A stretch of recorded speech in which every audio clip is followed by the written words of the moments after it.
to you. My name is Alexey Ognev. I am the CEO of the DigiU ecosystem.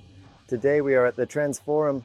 This is a forum dedicated to artificial intelligence in the city of Moscow. The conference has been held for several years now. Today it is especially crowded here. There are many business representatives, many representatives of the venture industry from different countries, and accordingly, many representatives of government bodies and state corporations. On stage, there are representatives from the Ministry of Finance and major agricultural holdings. Everyone is talking about artificial intelligence. Over the past 2 days, Alexander and I have been working together to try to figure out what is really behind all of this.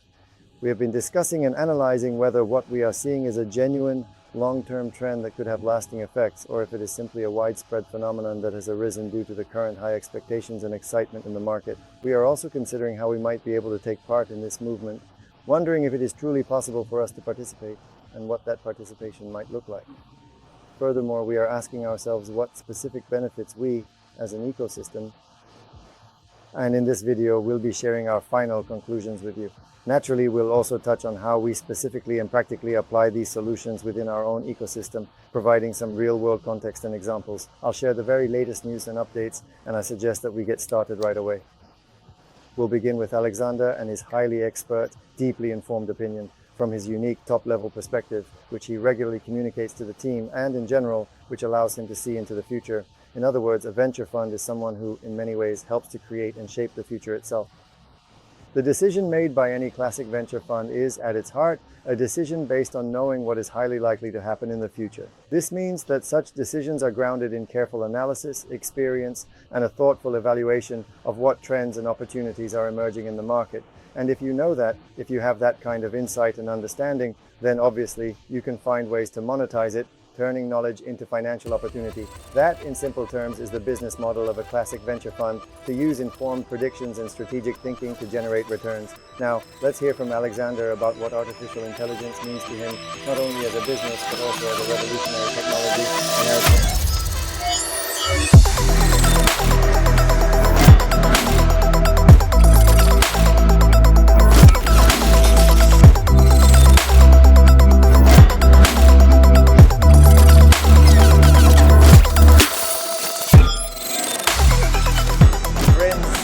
colleagues, partners, hello everyone. I'm recording this video from the Trends conference in Moscow.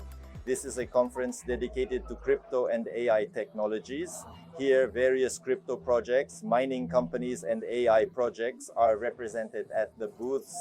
And overall, among the attendees, there are also developers of different projects and potential investors. There are also international guests and booths. I saw a booth from a venture fund from Turkey. The conference itself is quite local, regional, mainly aimed at the Russian market. Usually we participate in international conferences. But since I happen to be in Russia, I decided to visit this exhibition as well. The decision was made rather spontaneously. We didn't know about this conference in advance. So we didn't set up a booth, didn't join the list of speakers, and didn't become part of the jury either. Although I think we could have contributed and shared some of our expertise here, judging by what I see and hear and by what the speakers are saying. Because of course our international experience and our network, I think, would be interesting to many companies, startups, and already existing businesses and projects here. Overall, despite being a regional conference with mostly people from Russia, although, for example, some have flown in from Dubai and Kazakhstan, the conference is small. Not many people, not many projects, not many booths.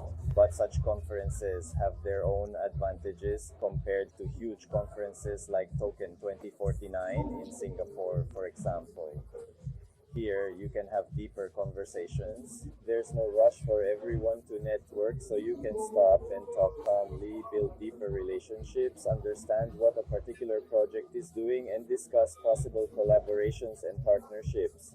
Yes, there are some projects that are absolutely uninteresting to us, but there are also some interesting people and solutions We're finding some collaborations with investors. We've agreed to share potential deals, tell each other which projects we're planning to invest in, and evaluate projects together. We already do this with other funds, but we're constantly expanding this funnel.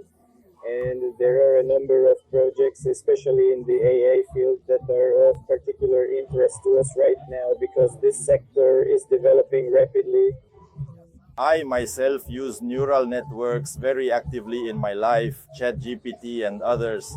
We are deploying corporate solutions, not just using open neural networks, but installing them on our own servers to solve corporate tasks. And we're now actively integrating all of this into our business processes. In some areas, we're restructuring and optimizing business processes because the current level of development of neural networks and artificial intelligence has truly reached a point where it can and should be used. I highly recommend everyone to start if you haven't already because the results are honestly impressive. Essentially, neural networks now have access to all of humanity's knowledge, and you can work together with a neural network, not in the sense that the neural network works for you, which is a common misconception, but rather you work collaboratively with it. This way, you can act based on the knowledge of all humanity and accomplish things much faster. You can solve absolutely any tasks, from creating texts, generating images, making videos, to conducting research, developing go-to-market strategies, and so on. We recently held a training session for the management team of our company, our ecosystem. Even Ava was present, as well as our venture builder. Everyone is now actively implementing this in their work and daily life to increase their own efficiency. Right now, it's like this. It's hard to imagine a person without a smartphone or without the internet. We are entering, or have already entered, a time when those who don't use neural networks simply start to fall behind. And this gap, digital inequality, financial inequality, is only growing and will continue to grow. So, of course, it's important not only to keep up and use these tools, but also to keep up creating products.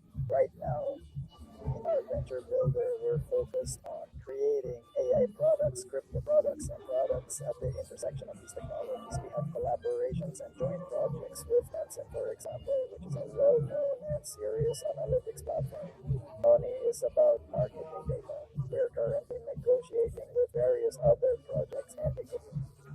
We are being invited to El Salvador as partners, experts, and jury members. We participated in a boot camp in Bali where the Solana Foundation was present. Now, a similar event is coming up where the main sponsor will be StartNet, and in El Salvador, the president of the country will most likely be there. El Salvador is open to Bitcoin and almost every resident there owns at least a fraction of a Bitcoin. There will be a boot camp held there, though we probably won't go for a long time. In August, I plan to visit El Salvador with Aidar, the head of our venture builder, to take part in this event. Attend the demo day where startups, after a month of preparation, will pitch their roadmaps, business models, and so on. Naturally, we are also focusing on product creation right now.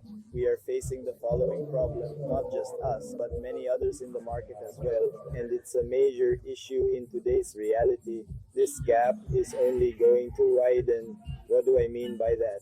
There are very large bloggers, for example, like Mr. Beast in the US. With the help of artificial intelligence, the boundaries are being erased. If before he could only target an English-speaking audience, now, thanks to neural networks, he generates content in all languages at once.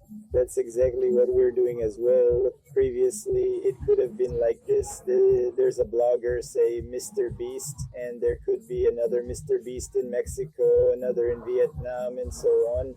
But now, this is becoming very difficult because the budget for a single video for Mr. Beast, for example, is $5 million. So it's almost impossible for a beginner blogger to do the same. And he releases content in all languages right away. This is just one example. This is already happening and will continue to happen even more across all industries. In other words, whoever breaks into the lead will find themselves in a situation where it will be almost impossible to catch up with them.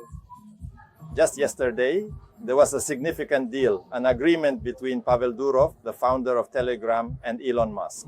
They agreed that Elon Musk's advanced neural network called Grok will appear and be integrated into Telegram, and this neural network will also be integrated into all Telegram applications. Their goal is the mass adoption of artificial intelligence and neural networks among the billions of Telegram users worldwide.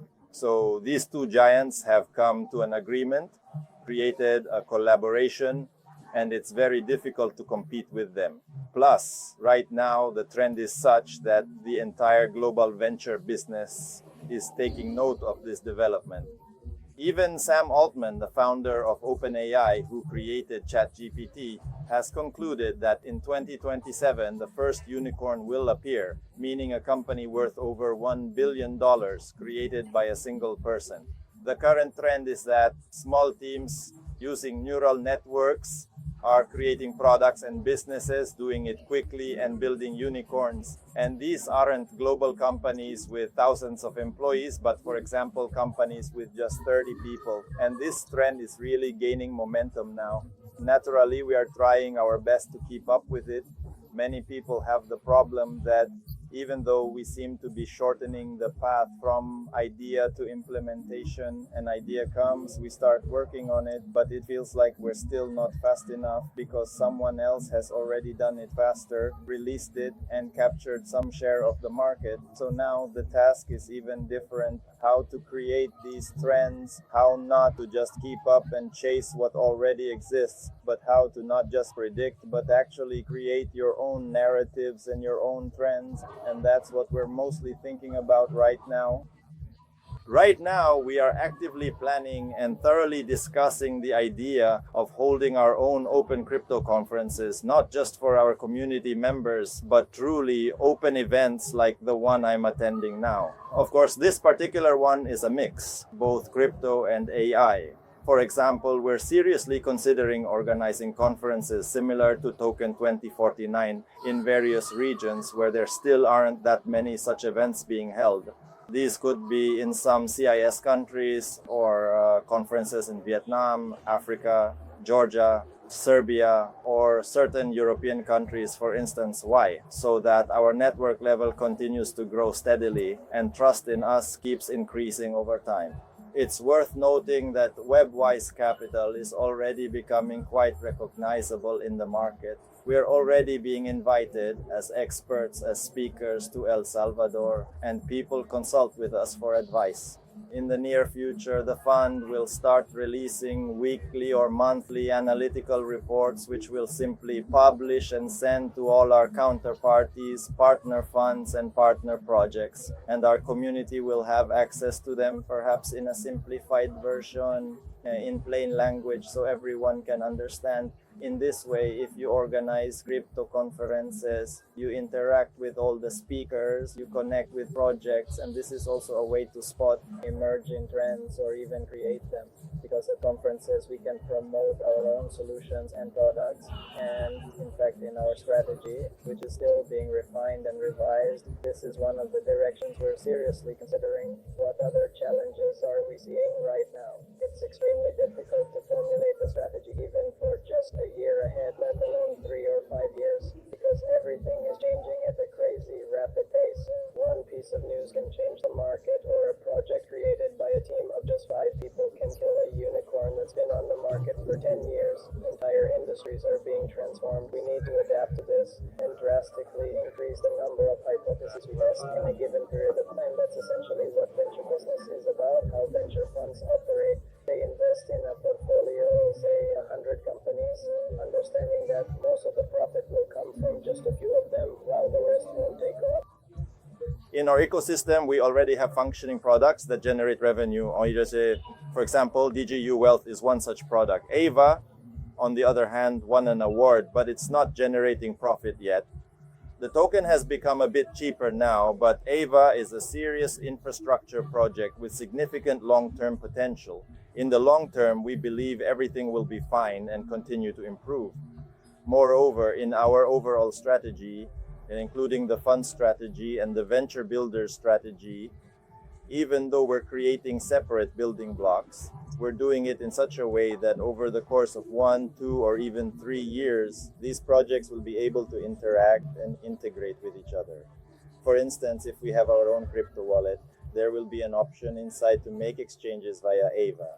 The user won't even know they're using AVA at that moment, as it will be seamless. That's a simple example. Also, for example, in the crypto wallet, if someone is storing certain assets, we're now developing an AI agent that together with Nansen can provide personalized news and updates. So you don't need to know everything about the crypto market. For example, you select 5 projects or 5 cryptocurrencies you want to follow. You'll then receive personalized information if something changes in those projects or if someone writes about them. And today, I got acquainted with a reputation management project, meaning any mention of a brand or name can be tracked and monitored. Naturally, we'll be integrating such mechanisms into all our projects. The world, of course, is changing very rapidly. Unfortunately, it's not decentralized in terms of investment or in terms of the development and adoption of technologies.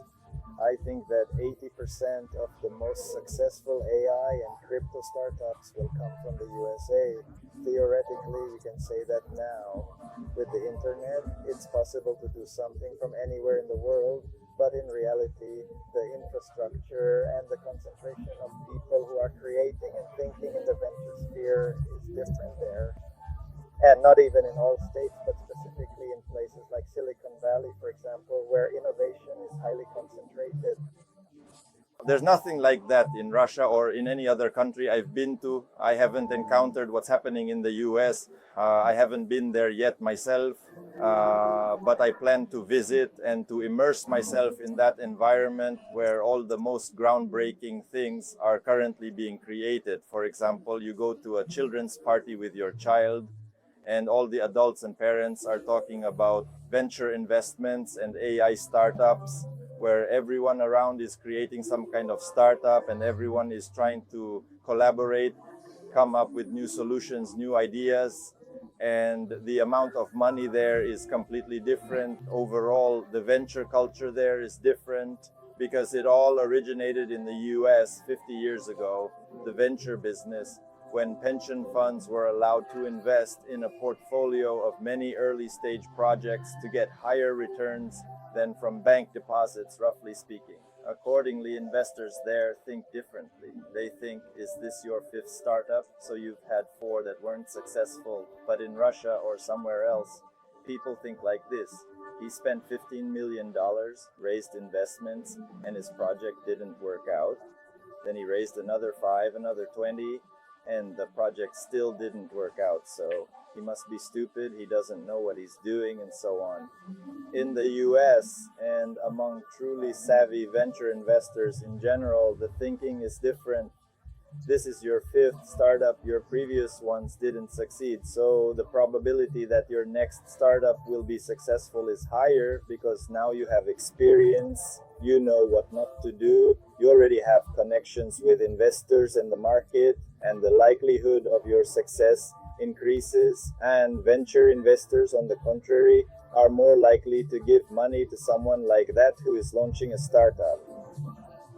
There are examples like this. For instance, a company in England with a team of 25 of the smartest, most talented, and highly skilled people tried to sell part of the company for $3 million, and despite their best efforts, simply couldn't do it. They then flew to the US and in contrast managed to raise $50 million in investments, because there in the United States, huge amounts of money are invested in this area. They see the enormous potential. The entire infrastructure for this has been created over time, and there are significant tax incentives for those who invest in venture businesses. And of course, this culture is gradually spreading to other countries as well, influencing the global landscape and changing the way innovation happens. But I think that regardless of these changes, 80% of the most successful AI companies will still be created in the US. Is that a bad thing? probably not very good. All the money, all the brains, all the talent will again be concentrated in one place to a greater extent. Moreover, as I said before, it will be even harder to catch up with the leaders because it creates a kind of superposition, a situation where the gap only widens and the leaders pull further ahead. How can I explain it? That is, such a leader becomes almost completely unattainable, unreachable for others. So you need to create new industries from scratch, or you need to create products that fundamentally change an industry or create something at the intersection of different fields and disciplines. These are the kinds of questions and challenges we're facing now. I started to say that it's problematic to write a strategy. You have to revise it every 3 months, sometimes even more often, just to keep up. You have to change your approaches, your strategy, your decisions every 3 months just to stay in the market and try to compete and operate somehow, to survive and grow in this rapidly changing environment. At the same time, I'm confident that our expertise has grown significantly over the past few years. Our recognition in the market is also growing steadily, and I think we're on the right track. The number of projects we're testing, we don't talk about many of them because we launch a lot of projects and realize, no, this won't work, maybe we didn't make it in time, or the market didn't like the idea, and we don't really talk about those. We do quick tests and move on to the next projects that we're doing within the venture builder. But we do talk about some projects, the ones that show real promise and potential right now, potentially, and Nansen might invest in the AI agent we're developing. And if the platform doesn't do it, we have another development strategy, and more such projects will appear in the future. And there will come a point when all these projects will start to intersect and influence each other, creating new opportunities and directions, and perhaps even new markets and possibilities. Here's an example. We have a project called Apato, which is RWA, real world asset tokenization, but it's not so crucial for us what exactly we tokenize. It could be real estate, intellectual property, or some other types of assets. And for now, it's quite difficult to promote these kinds of solutions to the market, and not just for us. We've talked to many different projects working on real estate tokenization. The cost of acquiring a customer is actually higher than the platform's revenue.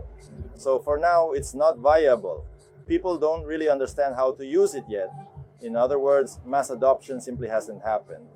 But I think in a few years, this will become completely normal because BlackRock is tokenizing everything. All the institutional players and banks, as well as large investment companies, are moving toward tokenizing everything possible. Debts, liquidity, real estate, intellectual property rights, other assets, and so on. And right now, we're signing an agreement with a network of technology parks in Brazil. We attended a meeting. They were interested in our developments and are ready to implement them in Brazil because huge funds are being allocated there right now. China has invested a lot of money, billions of dollars. They're building 17 technology parks across the country to introduce modern technologies and make Brazil a center for technological development in Latin America and maybe even in the world, and to implement these technologies in the public sector, in people's lives, and so on. And they told us to have a real estate tokenization project. We could consider that too, but let's tokenize carbon. Carbon dioxide emissions are a separate, large market in the world. It's not so obvious, but they have a lot of these quotas, and they want to tokenize them, for example, and present them at the BRICS Summit in the fall, in September. So everything that's being done doesn't go unnoticed, even if a project in its current form turns out to be unsuccessful. The technologies themselves, the developments, the experience, they don't disappear. They can be used at another time, or maybe it's just not the right time for the technology. What needs to happen for a startup to succeed and take the market by storm? Many factors have to come together at one point. The idea, timing. If you launch too early, the market won't be ready. There won't be sales. The market won't understand. Creating a market on your own is very difficult. It requires huge resources. Or you might be late when the niche is already taken. So timing is an important factor. There's also the competitiveness of the product, the team, the market you're entering. You can enter a local market, go international right away, or adapt the product for each market. And different products require different strategies. That's why, as was mentioned today at the conference, who are startup founders? They are people who are used to living in conditions of extreme uncertainty. When you don't know what will happen tomorrow, everything changes instantly, and you have to be able to adapt, find new business models, build partnerships, keep the team together, change the business model, and so on. In fact, this is the kind of ecosystem we have already created and continue to build. I can be proud of our team at this point because everyone has started thinking in the right categories. Everyone thinks in terms of startups, venture capital, creating a future for all of humanity, a future that will simplify people's lives or change certain industries and at the same time generate revenue. At the same time, we are all united by a rather big mission. We don't talk about it often because it's so global and can sound somewhat fantastical. So we talk more about business, about money and all that. But we understand where everything is heading. All these technologies that are developing are leading to total digitalization, to the creation of digital copies of individuals, to the robotization of everything. By 2040, according to forecasts, there will be twice as many robots as people. Every home will have a robot, just like everyone now has a smartphone. And there will be many robots. One will help with cleaning, another will do something else. And what exactly will be inside these robots' minds? And what about the system of digital immortality? That is, if all data is digitized, even now you can create your own avatars, your own digital clones, or even virtual representations of yourself. These technologies aren't perfect yet. You can still tell a real person from a neural network, although it's getting harder and harder with each passing year. Everything is moving toward the point where these digital entities, these artificial beings, will be able to exist even without our physical bodies independent of us. This, of course, raises many ethical questions and others, but humanity always manages to deal with them one way or another. We understand this trend, we're moving in that direction, and we're building the building blocks, the foundational elements that will ultimately come together into things like a digital copy of a person, into digital immortality. Of course, we can't create all of this alone, but we can create some of it ourselves, and we are doing so. And for some things, we bring in partners or use ready-made services and solutions. And this is our current strategy, what we're doing now, and how we currently understand and view the market and its future. So that's basically all I have to say for now. Thank you for your attention. Once again, I highly recommend, if you're not using neural networks, start doing so as soon as possible. Naturally, it's a good idea to get some training because neural networks can be used in different ways, and the results you get from working with them depend greatly on how accurately and skillfully you interact with them, how well you can set tasks for them, and how clearly you can communicate your goals. It's just like working with people, roughly speaking, in many respects. The paid version works better than the free one, generally speaking, but start integrating this into your life. Look at what situations and problems are already being solved with neural networks and consider how you might benefit. I think in the near future we'll have more products in the form of personal assistants available to you and more educational content on this topic which will help you learn and adapt. Start implementing it. Be among the first billion people to use it, because the level of digital inequality and financial inequality is greater than ever before. There's never been anything like this in history, and it will only get bigger and more pronounced. That's how the financial level works. The speed of technology is such that the gap is growing. The other side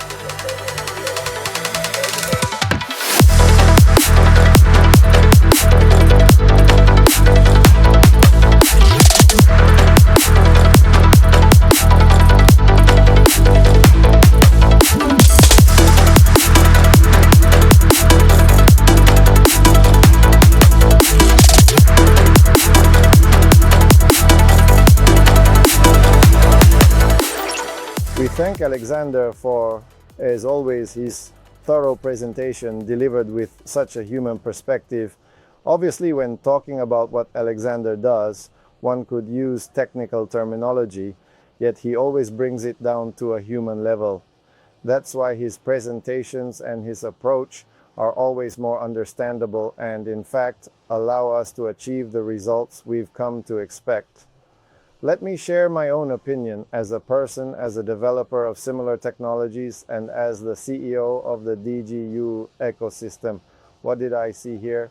First of all, there is a high level of audience interest. Clearly, everyone is looking for a magic pill in artificial intelligence for their lives, a magic pill for their plans, for their companies. In other words, everyone wants to optimize something to increase efficiency, and these plans are voiced everywhere.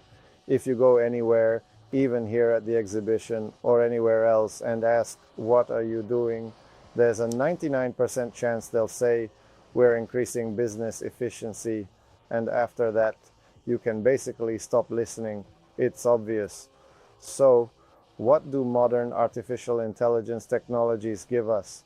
They allow us to achieve some specific result that used to take a lot of time, required qualified specialists, and was quite expensive. But modern LLM models and the services based on them allow you to do this as quickly as possible, practically for free. And it's so interesting to study and read about with such unexpected conclusions that it's truly astonishing. And what's most interesting is that it usually amazes an unprepared audience. When I first encountered this, I was extremely surprised. I dug deeper because I wanted to know, is this thinking, or is it a model that gives me the most accurate word I expect, the exact sequence of words, and guesses it all very well?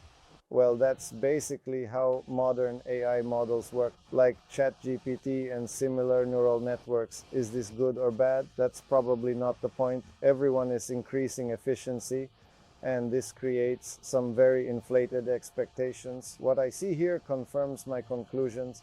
The services that, for example, we develop ourselves for our company are very fast, extremely inexpensive, and don't require a huge number of hours or highly qualified specialists. Yet here, they are being offered for some incredible amounts of money.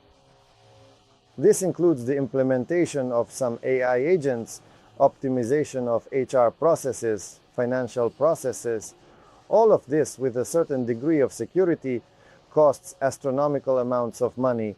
But for example, we have already implemented this ourselves a long time ago, and honestly probably didn't even think much about it. Maybe that's our professional bias, focused on some long-term perspective. That's why we attend these exhibitions. It makes sense to consider at one of our upcoming planning meetings, why not offer what we've developed for ourselves for implementation in other businesses and earn some money for our division while there's still time?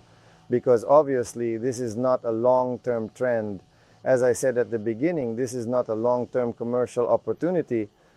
The trend itself is long-term, but the commercial opportunity to offer such simple solutions for specialists at high prices is not going to last. Probably the calculation is based on that very same wow effect that modern artificial intelligence systems create for the average person. I also had the chance to listen to speakers from government agencies. Their approach is a bit more serious, actually. I liked it.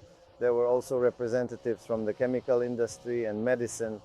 And then there were the government agencies where all of this has been happening for a long time already. And their attitude towards it, at least among these speakers, was professional. We use this too. For example, these are predictive analytic systems. They allow chemical industry processes to be carried out much faster. We invest money in this, we're interested in it, we see potential for the effective use of government funds and for increasing the attractiveness of Russian products and so on. And there are really no questions about that. So at the government level, such solutions make sense, but at the level of commercial offerings at the exhibition, I haven't seen anything except simple solutions being sold for a lot of money so far, although there must be some economic logic to it if people are doing it well. Let's move on. For me personally, as an individual, the modern manifestations of artificial intelligence are, a kind of personal multiplier.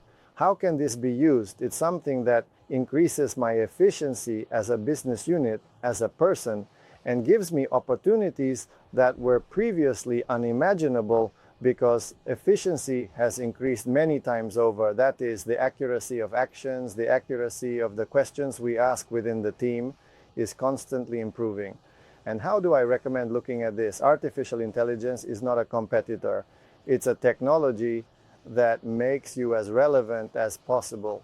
Artificial intelligence can't do anything without you because it has no purpose, nothing to strive for.